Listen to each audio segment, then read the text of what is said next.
अलल पंख अनुराग है, सुन मंडल रहे थीर, दास गरीब उधारिया, सतगुरु मिले कबीर।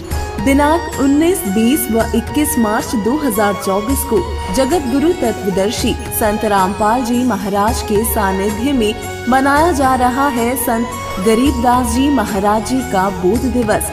इस 3 दिवसीय महासमागम में विशाल भंडारा, दहेज मुक्त विवाह, रक्तदान शिविर, नेत्र जांच शिविर, दंत चिकित्सा शिविर और महापुरुषों के जीवन पर आधारित भव्य प्रदर्शनी जैसे कार्यक्रम आयोजित होंगे। संत गरीबदास जी महाराज जी की अमर वाणी के अखंड पाठ का श्रवण कर अपने जीवन को धन्य बनाएं। इस संपूर्ण कार्यक्रम का सीधा प्रसारण आप 21 मार्च 2024 को सुबह 9:15 बजे से साधना टीवी व पॉपुलर टीवी पर और हमारे YouTube चैनल संत रामपाल जी महाराज एवं संत रामपाल जी महाराज ऐप पर भी देख सकते हैं, जिसमें सर्व मानव समाज सादर आमंत्रित है। आयोजन स्थल है सतलोक आश्रम, धनाना धाम, सोनीपत, हरियाणा।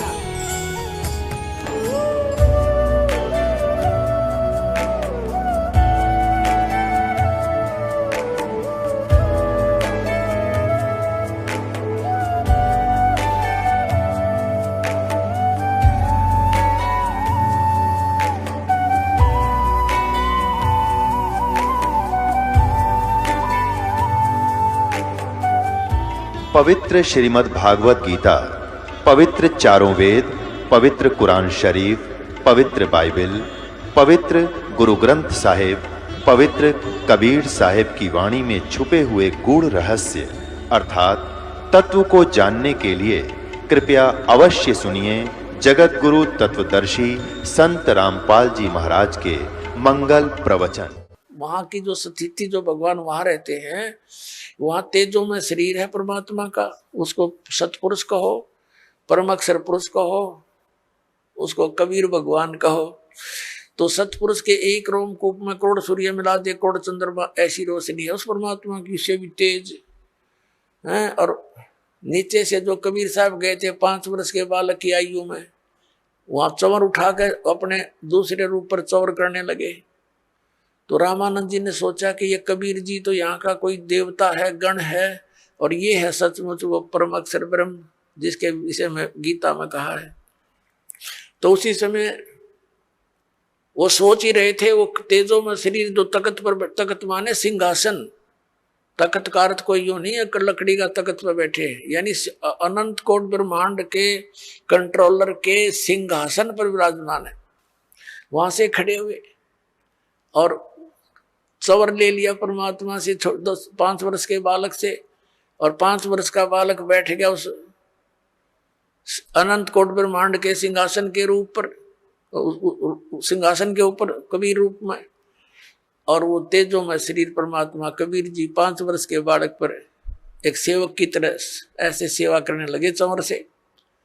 रामानंद जी सोच ही रहे थे कि ये क्या चक्कर हो रहा है, छोटा सा बालक कबीर दुलाहा, और ये इस पर यूं भगवान चवर करता। इतने में तेजो में शरीर परमात्मा का जो था वो कबीर 5 वर्ष के बालक में समावेश कर गया। अकेले कबीर जी बैठे रह गए, 5 वर्ष के बालक। तब रामानंद जी से कहा परमात्मा ने कि Swami ji, I am God और तुम मेरे बच्चे हो, वहां काल के जाल में हो, देख झांक कर उस नरक में जहां तुम रह रहे हो। रामानंद जी ने नीचे देखा तो तेरे की यहाँ तो ऐसे दिखे जैसे कीड़े मकोड़े चल रहे होते इस नरक में। इसका सारे जो यहाँ के राष्ट्रपति और प्रधानमंत्री चाहे सब कुछ हो, वो सतलोक की तुलना में ऐसा गंध दिखाई देता है। परमात्मा कहते हैं 100 योजन जाती है या दुनिया की गंध 100 योजन तक, 1 योजन में 12 किलोमीटर, कहते 1200 किलोमीटर तक इसकी बदबू जाती है ऊपर इस गंदे लोक की, जहां तुम ठाठ मान रहे हो स्वर्ग सारे मिला करके, सारे इतने खराब हैं यहाँ के। तब रामानंद जी से कहा कि जाओ तुम वापस यहाँ आना पड़ेगा। हो गया विश्वास आपको? अके भगवान हमारी ताएं खुल गई। जब वापस आए शरीर में, सामने फिर बैठे परमात्मा, वही 5 वर्ष के बालक रूप में जागोष्ठी हो रही थी उनकी। चरण पकड़ दिए 104 साल के उस वृद्ध ने, ब्राह्मण ने, सच वो था ब्राह्मण, और 5 वर्ष के दानक के पैर पकड़ दिए उस बालक के, और कहा कि 2 ठोड़ है, एक तू भया एक से दो, और गरीबदास हमकार ने तुम आए हो मुग्धो। तुम साहेब तुम संत हो, तुम सतगुरु तुम हंस, और गरीबदास तेरे रूप में ना और न दूजा अंश। तो इस प्रकार आपका जन्म मरण मिटेगा और परमात्मा प्राप्त होगा। बोलो सतगुरुदेव।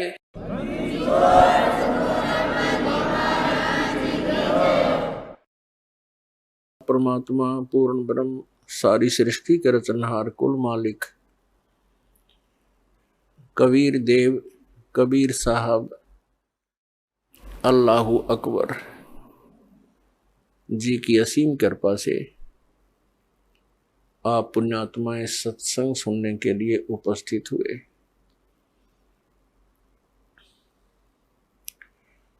सत्संग का उद्देश्य होता है कि इस भूले हुए प्राणी को परमात्मा की याद ताजा की जाए। सत्संग के अंदर ज्ञान कराया जाता है कि मनुष्य जीवन किस लिए प्राप्त हुआ, मानव जीवन का मूल उद्देश्य क्या है। तो उसमें याद दिलाया जाता है कि महापुरुषों की वाणी प्रमाण के अंदर ली जाती है और वो अमर वाणी जो परमात्मा स्वयं आकर के यथार्थ ज्ञान हमें सुनाते हैं, जिसको गीता जी अध्याय नंबर 4 के श्लोक 32 में सच्चिदानंद घन ब्रह्म की वाणी कहा है, कबीर वाणी कहा है।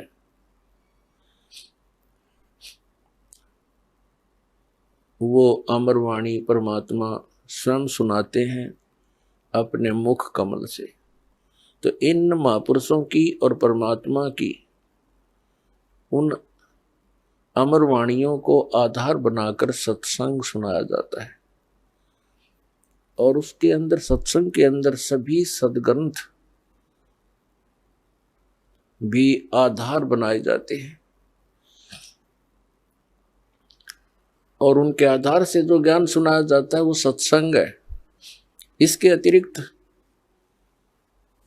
अन्य कोई वचन सुनाते हैं, प्रवचन सुनाते हैं, सत्संग करते हैं और वो हमारे पवित्र सद्ग्रंथों से या उन महापुरुषों की अमर वाणी से या परमेश्वर कबीर जी की अमर वाणी से मेल नहीं खाते हैं, तो वो सत्संग नहीं है,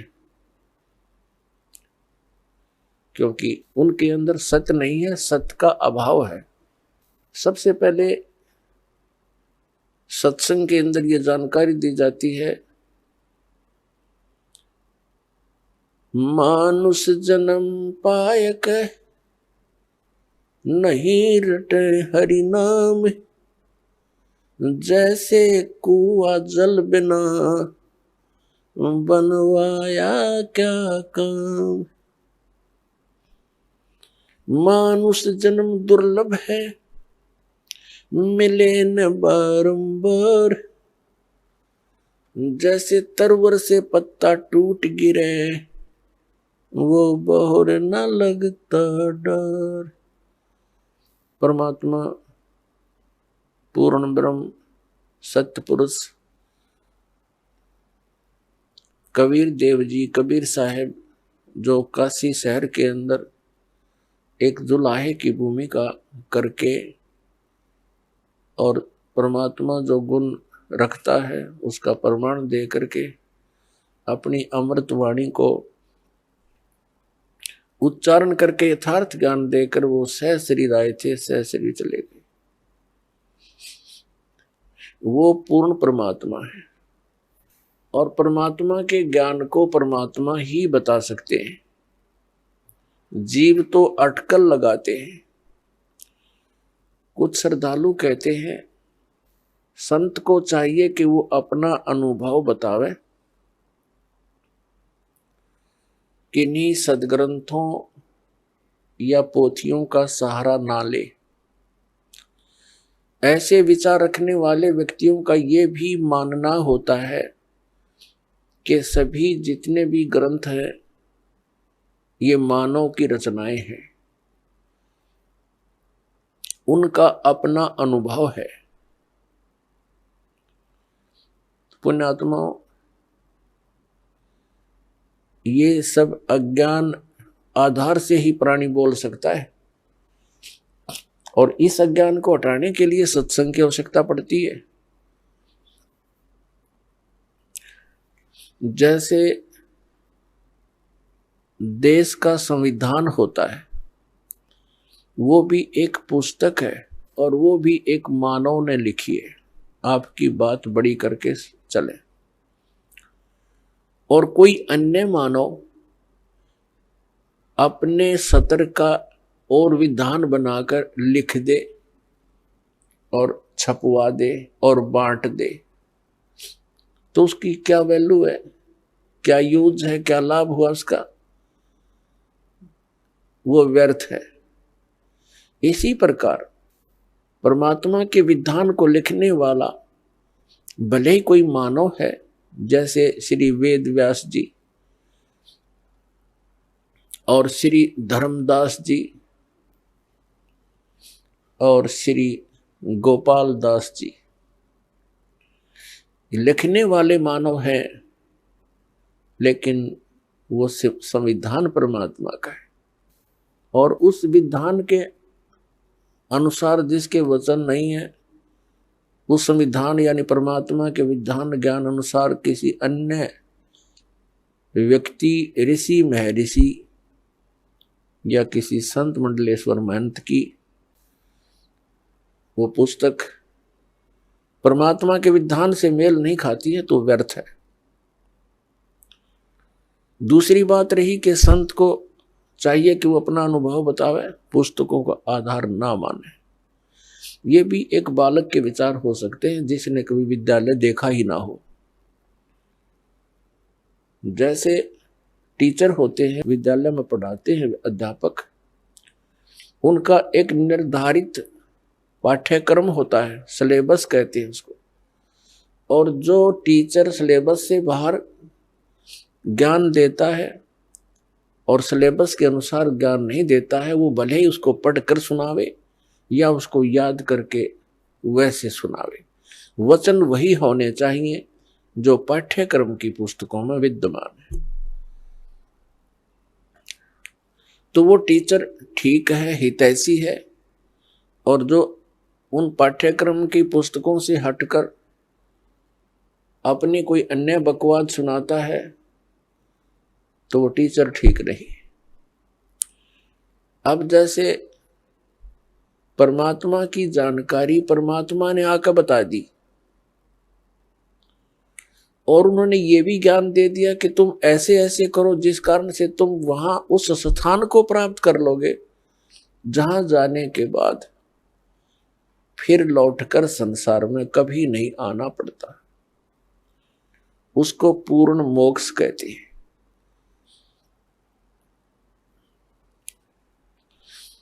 अब कोई कहते हैं कि भगवान के दर्शन हो जाए तो कल्याण हो जाता है। परमात्मा के दर्शन बहुत अच्छी बात है, बड़े पुण्यकर्मी प्राणी को ही हो सकते हैं, लेकिन परमात्मा के दर्शन से कल्याण मोक्ष नहीं होगा। परमात्मा ने आकर के जो ज्ञान दिया है उसके अनुसार भक्ति साधना, नाम की कमाई, यज्ञ हवन, जो भी जानकारी दी है उनके करने से मोक्ष होगा। उदाहरण के लिए जैसे पवित्र हिंदू धर्म के अंदर हम मानते रहे और मानते हैं जब तक ये ज्ञान नहीं होता कि भगवान शिव जी और उनकी धर्मपत्नी पार्वती जी इकट्ठे ही रहते थे, एक ही परिवार में, और सबसे ज्यादा दर्शन पार्वती ही किया करती थी, लेकिन कल्याण नहीं हुआ। कल्याण हुआ उसका जब उनको भगवान शिव ने वो मंत्र दिया और पार्वती जी ने जाप किया, तब उनका उतना कल्याण हुआ जितना भगवान शंकर जी के द्वारा दिए गए मंत्र से होना है। लेकिन वो कंप्लीट मोक्ष नहीं है। फिर भी जो विषय है उसी से चलते हैं। कहने का भाव यह है कि भगवान के दर्शन पुण्यकर्मी प्राणी को ही होते हैं, लेकिन संत जो बताते हैं, परमात्मा जो ज्ञान देकर जाते हैं, उसके अनुसार साधना करने से ही मोक्ष होगा। नाम की कमाई करनी पड़ेगी। कुछ एक ऐसे सिरफिरे संत है, वो ये कहते हैं नाम की कमाई कुछ काम नहीं करे, नाम का जाप करने की कोई आवश्यकता नहीं, सतगुरु पार कर देगा। वो टीचर नहीं, वो दुश्मन है विद्यार्थियों का, जो विद्यार्थियों को ये कहता है कि तुमने पढ़ने की आवश्यकता नहीं, टीचर पास कर देगा। और ये अपने आप में संत भी कहते हैं, और श्रद्धालु इनके पास भी इकट्ठे होकर के संत मान करके इनके गुणगान करते हैं, इनके विचार सुनते हैं, फॉलोअर बन जाते हैं। इसका कारण क्या है कि हमें बिल्कुल ज्ञान नहीं अध्यात्म का, और जब तक हमें अध्यात्म ज्ञान नहीं होगा, ये संत हमारा ऐसे ही अंडोला बनाए रखेंगे। किसी ने 4 अटपट बातें अलग से कर दी, हमने ऐसा लगेगा कि ये पूर्ण संत है। तो दास का उद्देश्य है कि आप जी को अध्यात्म ज्ञान से इतना परिचित करवा दूं कि आप किसी से भ्रमित ना हो सके। नाम दे देना ये तो आसान सी बात है, उसका आपने सिमरण करना है, बहुत अच्छी बात है। लेकिन बने बनाए काम ने बिगाड़ दिए, कोई सिर फिराक है कि वो संत पूर्ण है, वो ऐसा बताता है, वो ऐसा करता है। तो आप जी उनको इस ज्ञान के आधार से अपने सतर से ही रिजेक्ट कर दो कि नहीं, आप भ्रमित हैं, आप जी को ज्ञान नहीं। तो पुण्यात्माओं, अपना अनुभव बताना अच्छी बात है, लेकिन वो अनुभव उन सदग्रंथों से मेल खाता हो। जैसे एक थ्योरी होती है, जैसे बच्चे प्रैक्टिकल करते हैं लैब में, तो प्रैक्टिकल करने से पहले उनको एक लिखित विधान, उसकी प्रक्रिया दी जाती है। फिर बच्चे उनको पढ़ते हैं कि कौन सी कैसे कैसे करना है, उसको पढ़कर फिर वो प्रैक्टिकल करते हैं। तो ये ज्ञान जो है ये एक थ्योरी है, यानी ये लिखित जानकारी है जो प्रैक्टिकल हम करने जा रहे हैं। जिनकी थ्योरी ही गलत है तो प्रैक्टिकल भी ऑटोमेटिकली गलत होगा। तो हमारे जो सदग्रंथ है ये हमारी थ्योरी है, और परमात्मा के जो साधन उसमें वर्णित है वो करना हमारा प्रैक्टिकल है। फिर उनके करने से जो उपलब्धि होगी वो भी सदग्रंथों में लिखा हुआ है।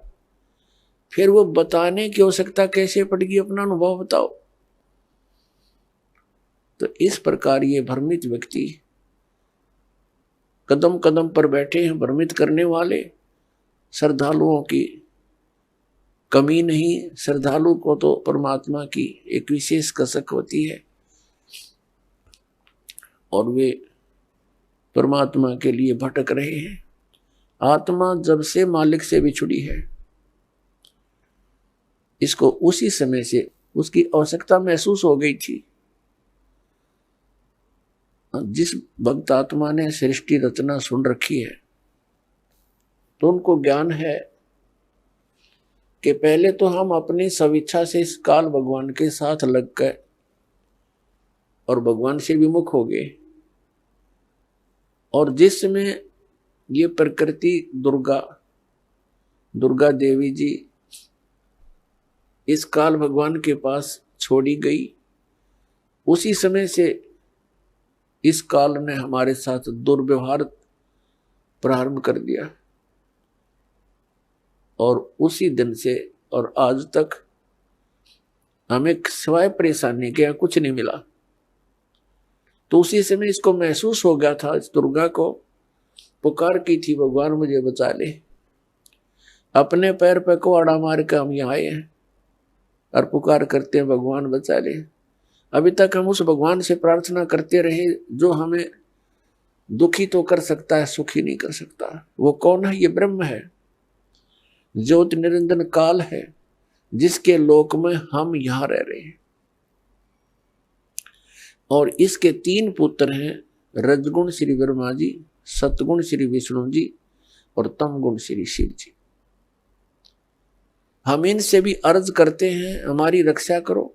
ये अपनी रक्षा नहीं कर सकते क्योंकि ये सक्षम नहीं है, ये समर्थ नहीं है। ये भी अपने कर्म के दंड को ही भोगते हैं और इनको इतना ही अधिकार दिया हुआ है कि जो जैसे कर्म करेगा वैसा ही फल तुम दे सकते हो, इससे हटकर आप कुछ नहीं कर सकते। ये केवल हमें अपना किया कर्म ही दे सकते हैं और ये काल भगवान के अधीन है, ये विवश हैं और अपने ही ये भाई बहन हैं। इनकी पिछले पुण्य कर्म अधिक है, इनको उच्च पोस्ट प्राप्त मिल गई इस ब्रह्मांड की। लेकिन ये आपके साथी हैं, दुश्मन नहीं। लेकिन ये विवश हैं, इस काल भगवान के संकेत के बगैर ये कुछ नहीं कर सकते और इनको केवल जैसा कर्म प्राणी करता है वैसा ही फल देने का ही अधिकार है, इसे हटकर नहीं। ना ये किसी को सुखी कर सकते और ना ये किसी को दुखी कर सकते। इनसे हटकर जो और अन्य देवता हैं उनकी तो बात ही छोड़ो। तो कहने का भाव ये है कि जब से हम भगवान से बिछड़े हैं, संकटों को झेल रहे हैं, मां कष्ट उठा रहे हैं और ऐसे ही तड़प तड़प कर हम शरीर त्याग जाते हैं और हम भगवान से पुकारते भी रहते हैं, सुनाई बिल्कुल नहीं होती है। जो कष्ट आना है आ ही जाता है। तो हम किस भगवान से पुकार करते हैं जो सुख दे ही नहीं सकते, और जो भगवान हमें सुख दे सकता है हमारे प्रारब्ध के अंदर यानी किस्मत में लिखे हुए पापों को नाश कर सकता है, क्योंकि पापों के नाश होने से ही सुख हो सकता है जीव को।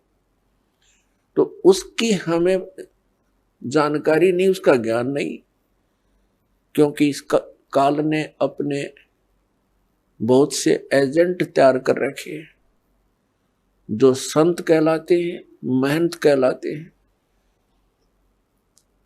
मंडलेश्वर आचार्य और शंकराचार्य कहलाते हैं। इन्होंने पूरे मानव को भ्रमित कर दिया और साथ में ये काजी और मुल्ला और पीर और ये ईसाई धर्म के फादर, ये सब भ्रमित हैं। इनको किसी को भी अध्यात्म पूर्ण ज्ञान नहीं। ये सब काल के एजेंट हैं, इस ब्रह्म के ही पुजारी हैं और हमने पूजा करनी है परम अक्षर ब्रह्म की। वो परम अक्षर ब्रह्म ही सब पापों को नाश कर सकता है और जब तक पाप नाश नहीं होगा जीव सुखी नहीं हो सकता। तो पुण्यात्मा, सत्संग के अंदर सर्वप्रथम तो ये याद दिलाई जाती है कि मनुष्य जीवन किस लिए प्राप्त होता है। मनुष्य जीवन के कार्य का वास्तविक ज्ञान हो जाता है कि हमने क्या करना चाहिए, इससे मोक्ष प्राप्ति का प्रयत्न करना चाहिए। कल्याण के लिए सबसे अधिक प्रयत्न करना चाहिए। तो उसके बाद आवश्यकता पड़ती है कि गुरु पूरा हो। तो गुरु पूरे से फिर आपका काम चलेगा। इसमें मुख्य ये 2 कड़ी होती है। प्रथम, पूर्ण संत की प्राप्ति होने पर ही आपको सत्संग प्राप्त होगा और सत्संग से ये ज्ञान होगा कि मनुष्य जीवन किस लिए मिला था। तो फिर आपका कल्याण बहुत आसानी से हो जाएगा। तो पुण्यात्मा, जो संपूर्ण ज्ञान है, संपूर्ण अध्यात्म ज्ञान है, ये पूर्ण संत ही बता सकता है। अब जैसे परमात्मा ने कहा है कि मानुष जन्म पाय कर नहीं रटे हरि नाम, जैसे कुआ जल बिना बनवाया क्या काम। परमात्मा ने मनुष्य जीवन की आवश्यकता कितनी बताई है कि जो व्यक्ति, जो प्राणी मनुष्य जीवन प्राप्त करके परमात्मा का नाम जाप नहीं करता, उसकी भक्ति साधना नहीं करता, वो तो ऐसा है जैसा जल रहित कूप होता है, वेल विदाउट वाटर, बिना पानी का कुआं। उसका नाम कूप अवश्य है जिसमें जल नहीं, लेकिन गुण कूप के नहीं। ठीक इसी प्रकार जो व्यक्ति परमात्मा की भक्ति नहीं करते तो वो ऐसे हैं जैसे जल रहित कूप। उसका नाम मनुष्य अवश्य है लेकिन गुण मनुष्य के नहीं हो सकते। उसके लिए सत्संग की आवश्यकता पड़ती है, और सत्संग के अंदर ये याद दिलाया जाता है कि परमात्मा की भक्ति किस लिए करें। परमात्मा की भक्ति इसलिए करें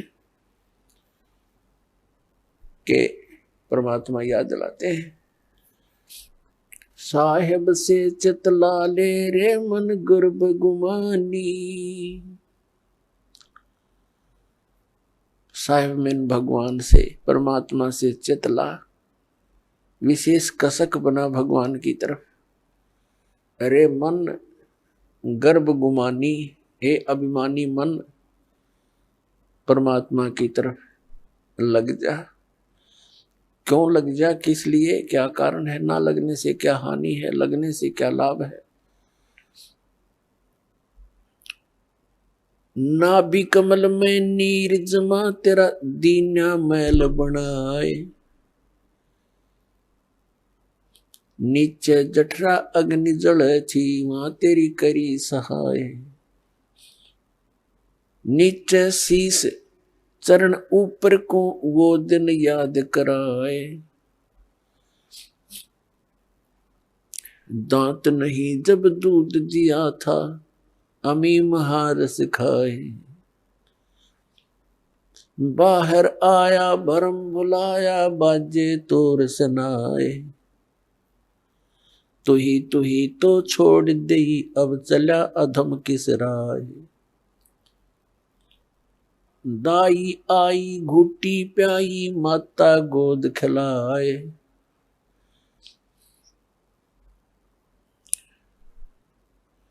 तू ही तो छोड़ दिया, इब चला अधम किस राय। अब क्या बताते हैं परमात्मा कि जब तू मां के गर्भ में था, एक विशेष संकट को झेल रहा था। नीचे को सिर था, ऊपर को पैर तेरे। और जब आपत्ति आती है, ये प्राणी परमात्मा को याद अवश्य करता है। मां के गर्भ में इस प्राणी को पूरी चेतना होती है कि मैं किस कारण से इस जेल में फंसा हूं। उस समय वो परमात्मा से अर्ज करता है, हे भगवान, एक बार मेरा संकट निवारण कर दे, मुझे बाहर निकाल दो, फिर आजीवन आपकी भक्ति करूंगा, 2 रोटी के लिए धंधा भी करूंगा, मालिक तेरी भूल नहीं करूंगा। उस समय उसको अपने पिछले जन्म जन्मांतर की फिल्में देखने को मिलती हैं अपने ही अंतःकरण में, क्योंकि हमारे अंतःकरण के अंदर परमात्मा ने एक ऐसा सिस्टम कर रखा है कि जो भी क्रिया काम कर्म हम करते हैं और जो भी अच्छी मंदी सोच हम अपने हृदय में बनाते हैं, वो सब रिकॉर्ड हो जाती है। जब तक जीव मोक्ष प्राप्त नहीं करता, तब तक उसके अंतःकरण में उसके सर्व कर्म अंदर फीड रहते हैं। और जब ये प्राणी संसार छोड़कर जाता है, धर्मराज के पास जाते ही उसकी वो किए हुए कर्मों की फिल्म ऑन हो जाती है। वहां इसको ये बताने की आवश्यकता नहीं पड़ती, तो ये गलत करा रही हो नाट जा, वहां नाटने की गुंजाइश नहीं रहती कि मैंने ऐसा नहीं किया। तो उस फिल्म को देखता हुआ वो प्राणी अपने पिछले मनुष्य जीवन व्यर्थ किए हुए इसको बहुत याद आते हैं और बहुत रोता है, मैं कितना जालिम था, मुझे संतों ने चेताया भी, भक्ति करने लगा भी, छोड़ दिया, फिर उन्हीं मस्तियों में लगा रहा। परमात्मा की भक्ति ना करने से आज तक मैं भटक रहा हूं। तो उस समय परमात्मा याद दिलाते हैं कि जब तू मां के पेट में था, जब तो तू करा था, हे भगवान तू ही है सब कुछ, और आप एक बार मुझे इस मां की कैद से, पेट की कैद से बाहर निकाल दे, आपको कभी नहीं बोलूंगा। तो यहां परमात्मा कहते हैं बाहर आया और भरम बुलाया, अब चला अधम किसरा, ए नालायक, अब कौन सा रास्ता अपना लिया तूने। क्या बताते हैं कि 12 वर्ष खेलते बीते, लीना ब्याह करवा। पहले बचपन में ब्याह हो जाते थे, उस समय की वाणी है ये। 12 वर्ष खेलते बीते, लीना ब्याह करवा, और तरुणी नारी से बना गरबारी, अब चला मूल गवा। परमात्मा ये नहीं कहते कि ब्याह ना करवाओ, कहने का भाव यू है कि इससे काम ना लगे रहो, इस मनुष्य जीवन के एक मुख्य कार्यों को और इसमें साथ जोड़ लो, और उसके बिना तो ये सारा काम व्यर्थ है, और उसके साथ हो जाने से सारी सफलता। जब व्यक्ति महादुखी हो जाता है, अपने सतर के सब प्रयत्न ये कर लेता है, चाहे राजा भी क्यों न हो, तो उसको भगवान की आवश्यकता महसूस होती है। राजा लोग भी परमात्मा के लिए साधु संतों के पास जाते हैं, आशीर्वाद प्राप्त करते हैं। तो परमात्मा हमें याद दिलाने आते हैं कि तुम भिखारी क्यों बनो, वो साधु क्या करते हैं, वो भी तो भगवान की भक्ति करते हैं, तुम भी करो, तुम स्वयं धनी बनो उस भक्ति का, याचक क्यों बनो तुम। तो वह हमारे समझ में नहीं आई, क्योंकि हम इस गाइड गणे कर रखे, हमने सोच ये रखा है कि भक्ति तो वो लोग करते हैं जो गुफाओं में बैठे, भक्ति तो वही कर सकते हैं जो बिल्कुल घर त्याग कर जंगल में जा बैठे हुए फरी हैं। वह फरी नहीं है, वो तो आपसे भी दुखी है। तो परमात्मा हमें याद दिलाते हैं कि तरुणी नारी से गरबारी और चाला मूल गवा।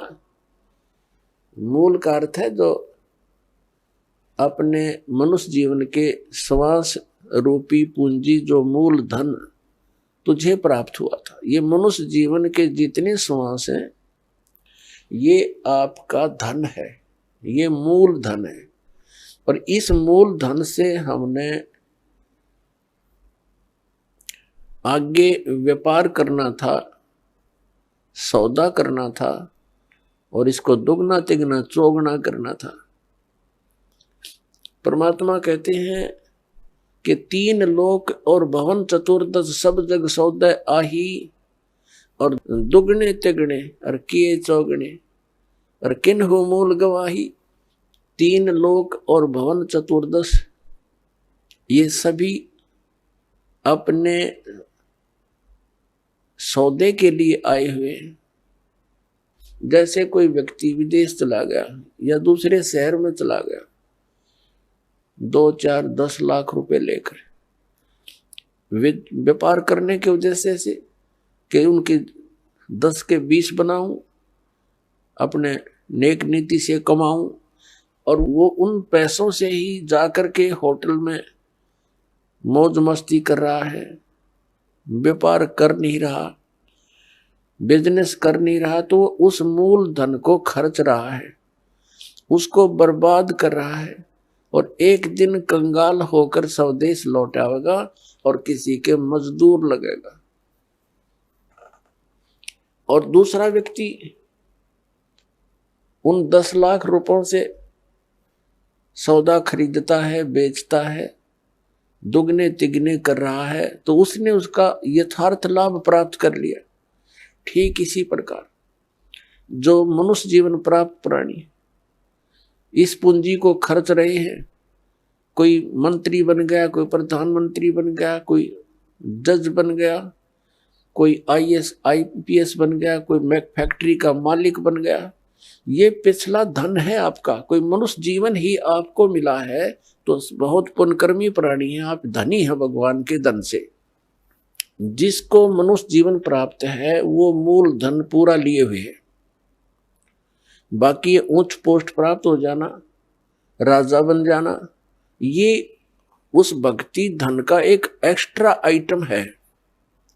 ये केवल दान पुण्य का ही फल है इनका। और मूल पूंजी वो भक्ति वाली, वो सबकी मनुष्य जीवन प्राप्त प्राणियों की एक जैसी है, जिनको मनुष्य जीवन मिल गया। चाहे वो रिक्शा चलाता है, चाहे मजदूर है, चाहे सेठ है, और चाहे मंत्री या प्रधानमंत्री है, कोई भी है। भक्ति धन आपका जो है नाम की कमाई वाला धन तो सबका समान है। और रहे पुण्यों का, उन पुण्यों से ये उच्च पोस्ट मिल जाती है। तो कहने का भाव ये है दास का कि जो इस मनुष्य जीवन के इस मूल धन से फिर से अपनी कमाई शुरू कर देता है, परम संत की शरण से उपदेश प्राप्त करके फिर अपने उस दैनिक कार्य के साथ साथ ये भी एक मजदूरी करता है, तो वो दुगने तिगने और चौगने बना रहा है अपने मूल धन के। अब परमात्मा ने आकर ये ज्ञान दिया है, और यथार्थ ज्ञान को भगवान ही बता सकते हैं, जीव तो अटकल लगाया करते हैं। आप देखिएगा पवित्र चारों वेदों और श्रीमद् भगवद गीता के अंदर जो ज्ञान है वो गॉड गिवन है। और परमेश्वर कबीर जी की वाणी वो गॉड गिवन है, स्वयं परमेश्वर ने आके बोली है। और उन महापुरुषों की वाणी जो परमात्मा से परिचित हुए, जिनको भगवान आकर सीधे मिले, उनको अपने से परिचित करा के वापस छोड़ा, उनकी वाणी भी गॉड गिवन है, क्योंकि उनका अनुभव आंखों देखा है परमात्मा की उन वाणी से भी मेल खाता है। तो इस प्रकार जो 18 पुराण हैं उनको देखिएगा, वो जीव की सोच है। इन ब्रह्मा विष्णु महेश और अन्य ऋषि महर्षियों का अपना ज्ञान अनुभव है, वो वेदों से बहुत कम मेल खाता है। तो इस प्रकार हमने अन्य के अनुभव को अपने भक्ति मार्ग में सहयोग में नहीं लेना है, आधार नहीं मानना है। इस ज्ञान को सुनने के लिए, ज्ञान को समझने के लिए 18 पुराण हमारे लिए एक विशेष सहयोगी है, लेकिन भक्ति की विधि के लिए इनका सहयोग हमने बिल्कुल नहीं लेना। और उसमें जो भी भक्ति क्रियाएं बता रखी हैं वो वेदों से नहीं मिलती हैं तो नहीं लेना, उनका पालन नहीं करना हमने, तभी हम सफल होंगे। तो क्या बताते हैं, ये मनुष्य जीवन जब तक आपके पास है तो आप इससे ये लाभ उठा सकते हो। क्या बताया है कि लोहे जैसा ताव जात है ये काया दे सराही, और 3 लोक और भवन चतुर्दश सब जग सौदे आही। जैसे कारीगर लोहे को गर्म करता है, उसको इतना गर्म कर देता है बहुत अधिक, और फिर उसको निकाल कर तुरंत उस पर चोटें लगाता है। गरम गरम लोहे पर चोट लगा करके वो जो वस्तु बनाना चाहता है बना सकता है। लोहे के जरा से भी ठंडा होने के उपरांत उसके ऊपर चाहे पूरे गणना झाड़ ले, चाहे घन मार ले, उसका कोई लाभ नहीं होगा। वो टेढ़ा मेढ़ा बन जाएगा, वो वस्तु नहीं बनेगी जिसके लिए प्रयत्न किया गया था। तो ये मनुष्य जीवन जिसका शांत हो जाएगा, जब तक मनुष्य जीवन है ये लोहा गर्म है, इस पर राम नाम की चोट मार के आप जो बनाना चाहते हो बना सकते हो। जब ये ठंडा हो जाएगा, मृत्यु हो जाएगी, फिर कुछ नहीं हो, चाहे 5-6 इसके श्राद्ध निकालते रहियो, वो तो ठंडा होने के बाद चोट मारनी है। और चाहे उसकी 13वीं करते रहियो, 13वीं 17वीं, वो तो लोहा ठंडा होने के बाद व्यर्थ प्रयत्न कर रहे हो। तो यहां क्या बताते हैं, 3 लोक और भवन चतुर्दश सब जग सौदय आही, दुगने तिगने किए चौगने किन्हु मूल गवाही। किसी ने तो दुगने तिगने चौगने कर लिए मनुष्य जीवन से सतभक्ति करके, और किन्होंने मूल का नाश कर लिया, मूल गंवा दिया, यानी मनुष्य जीवन को यही फू फर करके अन्य क्रियाओं में ही व्यर्थ कर गए, उन्होंने मूल धन का नाश कर दिया। अब भक्ति न करने से क्या हानि होगी।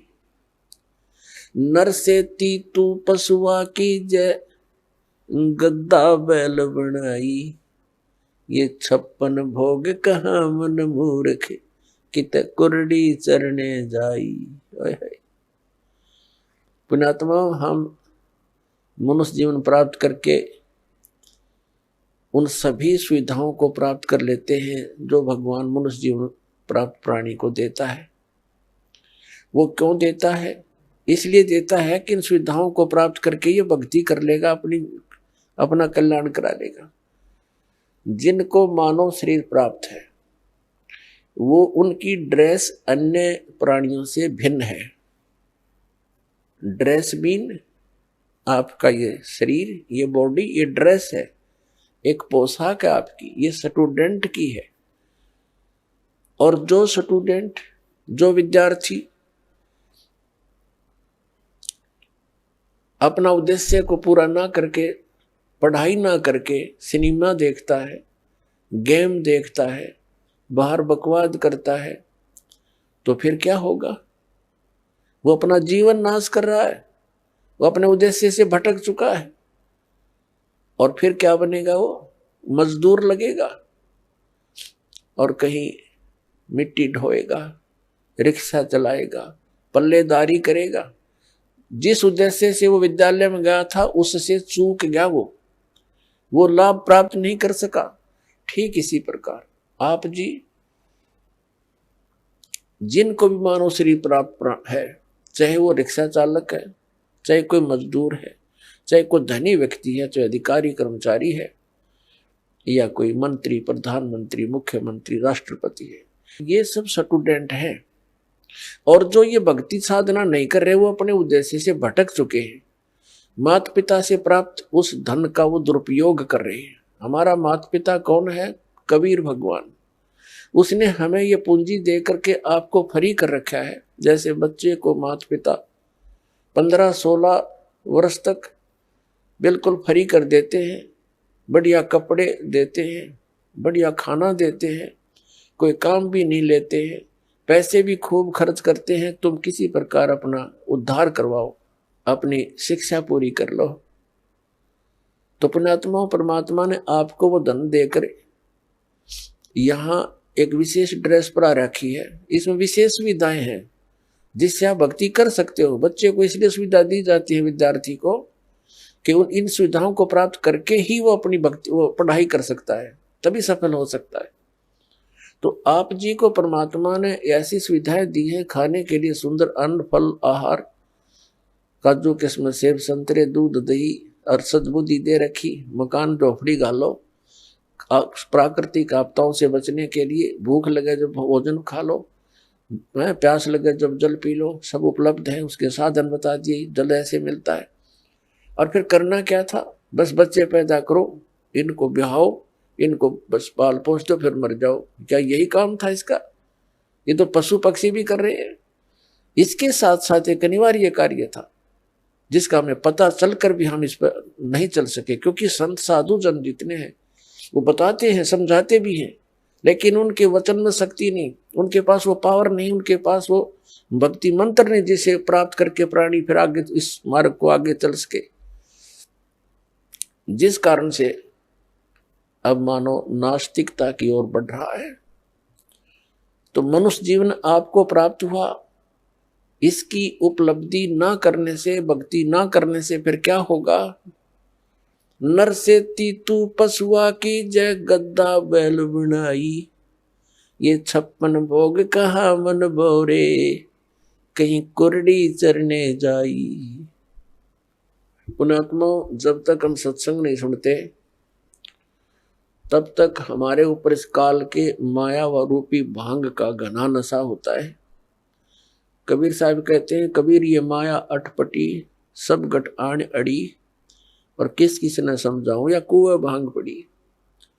जिस संसार में हम रह रहे हैं यहाँ प्रत्येक व्यक्ति के एक ही विचार हैं और एक जैसे ही उसकी गाइडलाइन होती है अपने बच्चों को कि भाई अपना बच्चे को शिक्षा के लिए भेजते हैं तो भी उद्देश्य यही बताते हैं कि तेरा रोजगार ठीक हो जाएगा। यानी जो भी ट्रेनिंग हमें मिलती है, रोजी रोटी और कपड़ा और कोठी इनके बनाने की ही मिलती है। तो उस समाज में रह कर के आप अपना उद्देश्य भूल चुके हो। सत्संग में आने से कुछ समय आपको भगवान देता है, निश्चिंत होकर सत्संग सुनते हो और बहन भाइयों से मिलते हो, उनसे भी आपको फिर धीरे धीरे ये ज्ञान सुनने को मिलता है, तो आपकी रुचि बन जाती है। तो परमात्मा क्या बताते हैं कि आप मनुष्य जीवन प्राप्त हो, आपको कितनी सुविधा प्राप्त है। जब भूख लगती है खाना खा लेते हो, प्यास लगती है पानी पी लेते हो, गर्मी सर्दी से बचने के लिए मकान बना लिए। ये वैसे मकानों की आवश्यकता हमने इतनी चाहिए थी कि आवश्यकता से अधिक ना बनाए इनको। ये हमारा भक्ति बाधक है। जो भक्ति करना चाहते हैं, मोक्ष कराना चाहते हैं, तो उनको इन सब नियमों को फॉलो करना पड़ेगा जो बताए जाते हैं, क्योंकि वो भक्ति में बाधक है। और जो भक्ति बाधक है आप उनको भी साथ लेकर चल रहे हो, तो आप ऐसा कर रहे हो जैसे किसी पशु के गल में लठ बांध दिया करते था मोटा रस्से में गाल के। अब वो चल नहीं सकता उस स्पीड से जैसे उसे चलना चाहिए, चला गट्टिया पर लग गए। तो आप जी इन मर्यादाओं को पालन ना करके और भक्ति रूपी मार्ग पर चलने की चेष्टा करोगे, आप नहीं सफल हो सकते। तो इसलिए हमने ज्ञान के आधार से इन बुराइयों को, इन कुरीतियों को और सांसारिक परंपराओं को भी त्यागना पड़ेगा, तब हम इसमें सफल होंगे। फिर अपनी बड़ी स्पीड से चलेंगे। जैसे मकान बना लिया, ठीक है, आजकल परमात्मा ने दया कर रखी है, बढ़िया सुविधा आपको प्राप्त है, मकान बना लो, जैसा आवश्यक हो उतना ही, केवल उसी के लिए कि बढ़िया कोठी बनाऊं, लोगों का प्रशंसक बन जाऊं। ये हमारी अपनी सोच होती है, अध्यात्म मार्ग नहीं है। तो मकान बनाओ जितना आवश्यक हो और जितनी आपकी जेब अलाउड करती हो, आवश्यकता से अधिक खर्च मत करो। हमारे पूर्वज आपने देखे होंगे, हमने तो खूब याद है, झोंपड़ियों में टाइम पास करके कई कई पीढ़ी। उनका तो इतना काम है, एक चारपाई डालनी आपने, चाहे 10 कमरों का मकान है आपका, एक कमरे में एक कोने में 3.5 बाई 7 फुट की जगह चाहिए आपने। घुड़ने तो घुड़िया तो मोकली है। कबीर साहब तक कहते हैं घर तो 3.5 हाथ और गढ़ा तो 4.25। कहे कबीर अधिका कहे उसको नहीं विचार। ये मनुष्य की जो शरीर है 3.5 हाथ का होता है। परमात्मा कहते हैं आपने घर 3.5 हाथ की आवश्यकता है, घना बनाओ तो 4.25। अरे से फालतू बनावा है तो मूर्खता है तेरी। फिर भी परमात्मा का कहने का तात्पर्य है कि आवश्यकता से अधिक कोई भी वस्तु आप संग्रह करते हो, आपकी भक्ति का बाधक बनेगा, क्योंकि समय वेस्ट व्यर्थ जाएगा। कोठी बना ली, 1-2 लाख अपने पास से लगा लिए, 3 लाख कर्जा कर लिया। अब जब तो कर्जा ले लिया, ऋण ले लिया, पता नहीं चला 1 महीने के बाद मांगने वाला आने लग जाएंगे। चैन गई, रात न नींद आवे नहीं, और भक्ति का भी नाश, वह को ठीक है काम आई आपके। तो इस प्रकार हमने भक्ति मार्ग में जो बाधाएं हैं उनको त्यागना पड़ेगा। अब क्या बताते हैं, परमात्मा ने हमें कितनी सद्बुद्धि दे रखी है, और ये भक्ति ना करने से इन कोठी बंगले बनाने में और धन बढ़ाने में अपना जीवन व्यर्थ कर जाएंगे, तो फिर क्या होगा। नर से ती तू पशुआ कीजिए, नर से फिर तू पशु बनेगा। नर से ती तू पशुआ कीजिए, गद्दा बैल बनाई, अरे सुंदर भोजन का मन बोरे, कि तो कुर्डी सरने जाई। ओए होए, अपने आत्मा इतना कुछ सुनकर भी हमारे यह बात अंदर जगह बनाती नहीं, क्योंकि हमें ये सब सुविधाएं उपलब्ध है और हर समय है, और ये तो आपके अंतिम सांस तक आपको रहेंगी जब तक मनुष्य जीवन में हो। क्योंकि माता पिता बच्चों को जब तक वो कॉलेज स्कूल नहीं छोड़ता वो सुविधा देता ही रहता है, और जो बच्चा उसका सदुपयोग ना करके आता है तो फिर वो बहुत दुख उठाता है। तो इस प्रकार इस सत्साधना करने से, भक्ति करने से मोक्ष होना था, जहाँ जाने के बाद फिर लौटकर कभी संसार में नहीं आते, वहां हमें बहुत सुख होना था। जैसे बच्चा विद्यालय में पढ़ता है, कॉलेज में पढ़ता है, महाविद्यालय में, उसको वहां कुछ नहीं मिलना, वहां से उसको विद्या प्राप्त हुई, उस विद्या के आधार से उसको अन्य फील्ड में वहां जाकर के वो सुविधाएं मिलनी है। ठीक इसी प्रकार हमें इस पृथ्वी पर जो हम चाह रहे हैं, हमें यहाँ नहीं लेनी चाहिए इसकी सुविधाएं। ये तो कॉलेज में मौज मार रहे हैं हम, ये सोच लो पृथ्वी की कोई भी वस्तु हम डिमांड कर रहे हैं या इसी में लगे रहे हैं, भक्ति की नहीं, तो हम कॉलेज में मौज मार रहे हैं, वो बहुत हानिकारक होगी। इसका लाभ हमें सतलोक में मिलेगा। सतलोक के बारे में आज तक जो जानकारी हमें प्राप्त हुई है, हमें मीन आप जी को इस दास के वचनों से पहले, तो वो कैसी जानकारी प्राप्त हुई है। सतलोक का एक विशेष कॉन्ट्रैक्ट ले रखा है किसने, राधा स्वामी पंथ वालों ने, और धन दंड सतगुरु सच्चा सौदा सिरसा और जगमाल वाली वालों ने, और इनको सतलोक का कख भी पता नहीं, ना भक्ति मार्ग ठीक इनका, ना सतलोक की सतपुरुष की जानकारी। तो बताइए कहाँ ले जाएंगे प्राणी को। और फिर ये कबीर पंथी जितने हैं, ये भी सतपुरुष और सतलोक के गुण गाते हैं और सतनाम की महिमा मुख्य वर्णन करते हैं। इस दास ने इन सभी पंथों के ग्रंथों को बहुत गहराई से जाना, समझा, पढ़ा, और फिर परमात्मा से प्राप्त उस यथार्थ ज्ञान से तुलना की।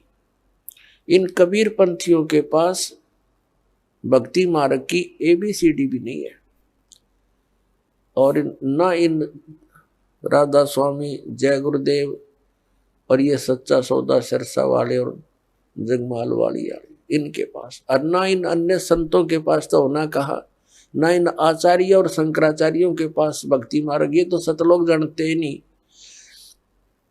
इनका तो सब्जेक्ट नहीं। ये तो श्री राम, श्री कृष्ण, श्री विष्णु और श्री शंकर भगवान की पूजा तक सीमित किए हुए हैं, आचार्य और शंकराचार्य, और ये सुधांशु जी महाराज, और ये आसाराम जी महाराज, और ये सतपाल जी महाराज, और ये बालयोगेश्वर जी महाराज, और ये सारे कृपालु जी महाराज, और ये दूसरे जितने ये ब्रह्म ऋषि कुमार, ये इस तरह के सारे ये कख निन के पास भक्ति मार्ग का, पूरे विश्व को डबोए बैठे, अपना नाश कर रहे। अपने आत्माओं, जिन पुण्यात्माओं को ज्ञान नहीं, तो ये सोचते हैं कि रामपाल पता नहीं अपने आप में के मान रहे अपने आप कोई विद्वान मानता है।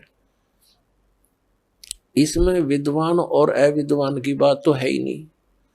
हमारे सदग्रंथ परमात्मा ने दे रखे हैं, उन सदग्रंथों की जिनको जानकारी है तो वो भक्त है, वो संत है, और उसकी जानकारी नहीं है वो ना भक्त है। भक्त तो हो ही नहीं सकता क्योंकि उसको थ्योरी का पता नहीं, प्रैक्टिकल करेगा क्या। तो पुण्यात्मा पूरे विश्व में इस दास के अतिरिक्त ना यु ज्ञान है ना ये समाधान है। ये वचन प्रथम बार कोई सुनता है तो उसको खटकते हैं, लेकिन समय आने पर ये अच्छे भी लगेंगे, मीठे लगेंगे। आइए अब हम उन श्रद्धालुओं के अनुभव जानते हैं जो जगत गुरु तत्वदर्शी संत रामपाल जी महाराज जी से दीक्षा प्राप्त कर चुके हैं तथा उनके द्वारा बताए गए भक्ति मार्ग पर चल रहे हैं। जी नमस्कार। नमस्कार जी। क्या नाम है जी आपका? अनीता जी। अनीता जी कहाँ से आए हैं आप? पेवा से, सरस्वती खेड़ा पेवा के पास, कुरुक्षेत्र जिला से। संत रामपाल जी महाराज से नाम दीक्षा लेने से पहले आप क्या भक्ति साधनाएं करते थे? जी हम सरसेवाड़े के चले थे, सरसेवाड़े की 11 साल भक्ति करी जी। जब आप 11 साल से डेरा सिरसा में भक्ति कर ही रहे थे तो फिर संत रामपाल जी महाराज की शरण में क्यों आए, जबकि आप डेरा सिरसा में पहले से ही भक्ति कर रहे थे? भगत जी वहाँ पर भक्ति तो कर रहे थे, तो उस भक्ति से माने कोई लाभ नहीं मिला। अन्य देवी देवताओं की भक्ति करे करते, 9 दिन नवरात्रे भी रखे जी, अखंड ज्योत भी जगाई, पर भी जो हमारे पति हैं ना वो बहुत ज़्यादा बीमार हो गए। भगत जी बहुत ज़्यादा बीमार हो गए, उनकी हालत ऐसी होगी यानी कि उन लैटरिन बाथरूम भी पैंट में ही कर देते थे चलते चलते, उनको इतना भी पता नहीं था। बहन जी हम आपसे ये जानना चाहेंगे कि आप 11 साल से डेरा सिरसा में भक्ति कर रहे थे, उसके बाद आपने देवी देवताओं की भी भक्ति की, आपने व्रत भी रखे, आपने अन्य पूजाएं भी की, तो हम आपसे ये जानना चाहेंगे कि संत रामपाल जी महाराज जी से नाम दीक्षा लेने के बाद आपको कोई लाभ मिले? हाँ जी, सारी प्रॉब्लम सोल्व हुई जी। पहले हमारे पति जी ने हम आश्रम लेकर गए बरवाड़ा, वहाँ से नाम लिया हमने दोनों ने। तो उसके बाद जी फिर हमने भक्ति करी, गुरु जी से प्रार्थना लगाई। 4 दिन के बाद जी वो खड़ा हो गया। 4 दिन के बाद उठा तो आप नशे में चल गया। इतनी इतनी गोली जी नशे की एक साथ खाजे करता, पानी तक नहीं पीवे था। तो आज उन्हें सब नशे छोड़ दिए। तो फिर उसके बाद हमारे घर पे मकान बना रहे थे हम 2020 में। 2020 में मकान देने खातर मजदूर लगा रखा था। मजदूर लगा रखा था, उसका बेटा था 10-12 साल का। वो ना ऊपर चढ़ गया दीवार पे। दीवार पर चढ़ने के बाद तो हमने बोला बेटा नीचे आ जा। न्यू कह रहा नहीं आंटी, डैडी के साथ में दीवार तोड़ूंगा। उसका डैडी दूसरी दीवार पे था, वो बरांडे की दीवार पे था। जैसे बरांडे के ऊपर स्लेब डाल रखी थी, बरांडे के लेंटर पे स्लेब डाल रखी थी, उसके 4-5 अर्दे रह रहे थे। एकदम स्लेब खिसक गई भगत जी, इतनी किस रह गई, बस पूरी खिसक गई, इतनी स्लेब बची। तो उस पे जो लड़का ऊपर था ना, तो उसने बताया, कह रहा चिट्टे कपड़े वाला आया, कुर्ते पजामे वाला, उन्हें अपने हाथ दोनों स्लेब ऐसे लगा लिए तो रोक दियो स्लेब। तो ये दया परमात्मा की, संत रामपाल जी की हुई जी मर पे। तो नहीं वो लड़का मर जाता तो हम ना तो हमारा मकान बना था और ना हम कुछ कर सका थे। ये लाभ होया जी। फिर उसके बाद भगत जी मेरी मैस 2 थी मेरे पे। एक मैस मैं थोड़े दिन पहले ले आई थी, एक मैस ने 15 दिन हुए थे आई नगर पे। तो उन 2 मैस ने कोई जहरीली चीज़ खा ली। जहरीली चीज़ खाने के बाद वो मैस दोनों बीमार होगी, ना घास खावे ना पानी पीवे, यानी कि दूध भी ना देवें, जो खावेंगी दूध भी कहाँ से देंगे जी। फिर उसके बाद दोनों मैस बीमार होगी, डॉक्टरों की टीम आई कर दी हमारे घर पे। गड्डी में आते थे डॉक्टर, यानी कि 3-3, 4-4 डॉक्टर रोज आते थे। ग्लूकोस भी लगाते थे मैसों के, और टीके का तो घाटा ही नहीं।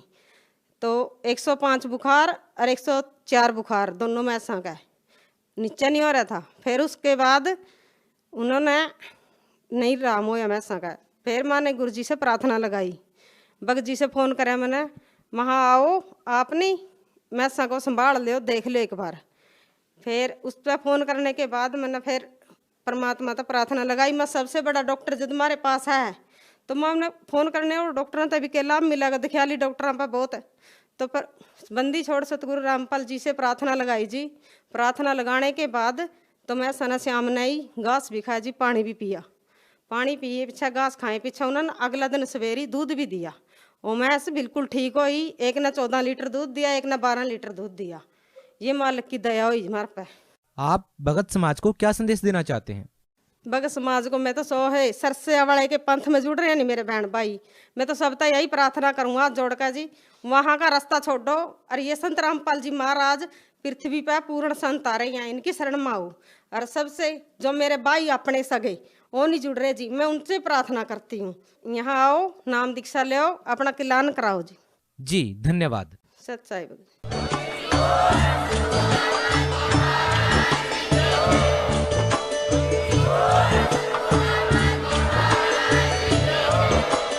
आप सुन रहे थे जगत गुरु तत्वदर्शी संत रामपाल जी महाराज जी के मंगल प्रवचन। अधिक जानकारी के लिए विजिट कीजिए हमारी वेबसाइट www.jagatgururampalji.org। संत रामपाल जी महाराज जी के शुभ आशीर्वाद से पूरे विश्व भर में 500 से भी ज्यादा नाम दीक्षा केंद्र हैं, जिन पर संत रामपाल जी महाराज जी द्वारा ऑनलाइन निशुल्क नाम दीक्षा दी जा रही है। अपने नजदीकी नाम दीक्षा केंद्र का पता करने के लिए संपर्क करें 8222880541।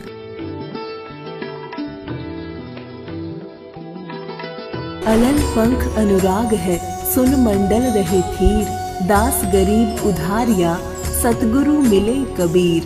दिनांक 19, 20 व 21 मार्च 2024 को जगत गुरु तत्वदर्शी संत रामपाल जी महाराज के सानिध्य में मनाया जा रहा है संत गरीबदास जी महाराज जी का बोध दिवस। इस 3 दिवसीय महासमागम में विशाल भंडारा, दहेज मुक्त विवाह, रक्तदान शिविर, नेत्र जांच शिविर, दंत चिकित्सा शिविर और महापुरुषों के जीवन पर आधारित भव्य प्रदर्शनी जैसे कार्यक्रम आयोजित होंगे। संत गरीबदास जी महाराज जी की अमर वाणी के अखंड पाठ का श्रवण कर अपने जीवन को धन्य बनाएं। इस संपूर्ण कार्यक्रम का सीधा प्रसारण आप 21 मार्च 2024 को सुबह 9:15 बजे से साधना टीवी व पॉपुलर टीवी पर और हमारे YouTube चैनल संत रामपाल जी महाराज एवं संत रामपाल जी महाराज ऐप पर भी देख सकते हैं, जिसमें सर्व मानव समाज सादर आमंत्रित है। आयोजन स्थल है सतलोक आश्रम, धनाना धाम, सोनीपत, हरियाणा।